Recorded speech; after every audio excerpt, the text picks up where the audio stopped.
आणि काँग्रेसचंच एकमत होत नव्हतं, त्यामुळं घडलं. संजय राऊत यांनी काँग्रेसवर खापर फोडले. चंद्रपूरमध्ये कुणी कशी लाच घालवली हे तपासावं लागेल, असं काँग्रेसचे प्रदेशाध्यक्ष हर्षवर्धन सपकाळ यांनी म्हटलंय.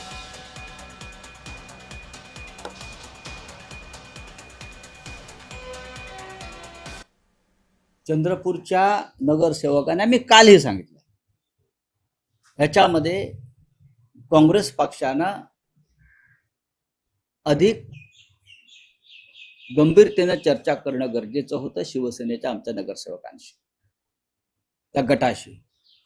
त्यांच्यामध्ये वंचितचेही काही लोक होते, काही अपक्ष होते. पण दुर्दैवानं काँग्रेस पक्षांच्या तिथे दोन गट आहेत, दोघांनी वेगवेगळं रजिस्ट्रेशन केलं असेल, आपण पाहिलं असेल.